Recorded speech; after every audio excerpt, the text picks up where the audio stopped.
प्रणाम। उम्मीद करती हूँ आप सभी स्वस्थ और सुरक्षित होंगे। दोस्तों, 2-3 दिन पहले रवि किशन जी ने संसद में अपनी आवाज उठाई थी ड्रग्स के बड़े ही तेजी से पैर पसारने को लेकर फिल्म इंडस्ट्री में।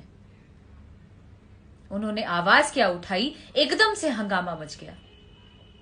कोई कहता है थाली में छेद कर रहा है, तो कोई पूरी की पूरी भोजपुरी इंडस्ट्री पर ही उंगली उठा रहा है।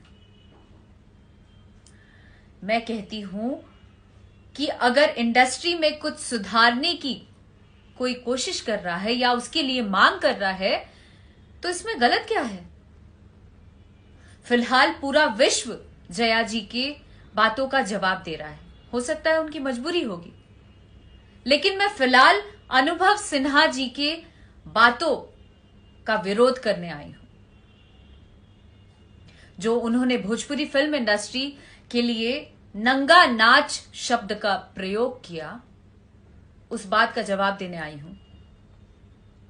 अनुभव जी, आपको आपकी हालिया प्रदर्शित फिल्म थप्पड़ को लेकर जानते हैं हम लोग, और काफी ऐसा भी सुना है कि आप महिला सशक्तिकरण को लेकर काम करते हैं या उसके लिए लगे रहते हैं। फिर आपने इस तरीके का शब्द कैसे यूज कर लिया? आप तो अपने मातृभाषा को ही गाली दे रहे हैं। जहां तक मैंने सुना है कि आप बनारस से बिलोंग करते हैं, और आपकी जो कंपनी है उसका नाम भी आपने बनारस मीडिया वर्क्स रखा हुआ है। बड़ा गर्व भी होता है कि आप हमारे क्षेत्र से आए एक अनुभवी, एक बड़ा नाम लेकर आज वेल स्टैब्लिश्ड हैं। लेकिन मैं आपको आपकी जानकारी के लिए बता दूं कि गुमनाम भोजपुरी इंडस्ट्री को किसी ने पहचान दिया, दिन रात खटकर, खून पसीना बहाकर एक वजूद दिया, तो वो हैं एक छोटे से जगह से आए रवि किशन जी। भोजपुरी सिनेमा ने बिना किसी सरकारी मदद या भोजपुरी क्षेत्रों से आए लोग के बिना किसी मदद के भोजपुरी ने अपनी एक अलग पहचान बनाई है, एक अलग नाम बनाया है, अपना वजूद बनाया। मैं मान सकती हूं कि कुछ एक फिल्में हर एक भाषाओं में वैसी बनी हैं, लेकिन अच्छी अच्छी फिल्मों को भी हमारी भोजपुरी इंडस्ट्री ने दिया है, जिसकी बदौलत भोजपुरी सिनेमा व भोजपुरी के कलाकारों का उनकी वजह से मान है। आपकी इंडस्ट्री में, आपकी बॉलीवुड इंडस्ट्री में कई लोग चुनाव लड़ने जाते हैं और जमानत तक नहीं बच पाती है। हमारी इंडस्ट्री ने 2-2 सांसद दिए हैं। दुनिया आपके बॉलीवुड इंडस्ट्री की सच्चाई देख रहा है, चाहे वो सुसाइड हो, हत्याकांड हो या ड्रग्स मैटर हो, सब कोई सब कुछ जानता है। और वही कहते हैं ना कि आप करें तो सब कुछ अच्छा और हम करें तो गंदे हैं। वाह, क्या बात है।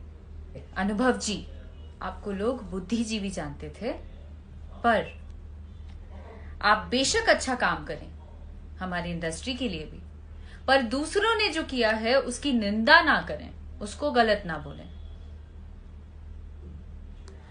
आपको हक है भोजपुरी के लिए अच्छा काम करने का, अच्छे गाने बनाने का, पर एक बात पूछें, आप तब कहां थे जब भोजपुरी की वैसी स्थिति नहीं थी?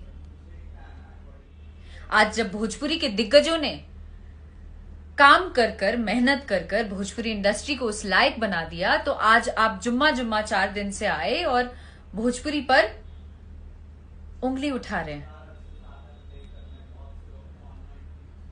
जब भोजपुरी का व्यवसायीकरण हो गया, जब भोजपुरी की रिकवरीज आने लगी,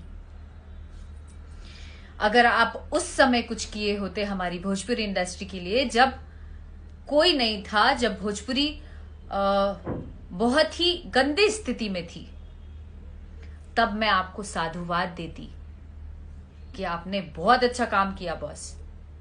आप तो हमेशा से नेगेटिव बात करते आए हैं। आप पिछले 10 सालों से मोदी जी के भी खिलाफ हैं कि मोदी जी की गवर्नमेंट ना आए, पर हुआ क्या? उनकी ही सरकार चल रही है ना। इसलिए अनुभव जी, आपसे करबद्ध प्रार्थना है कि भोजपुरी इंडस्ट्री, जिससे लाखों लोगों की रोजी रोटी चल रही है, या 28 करोड़ भोजपुरी भाषियों का जो प्रतिनिधित्व कर रहा है, उसके लिए आप गलत ना बोलें प्लीज।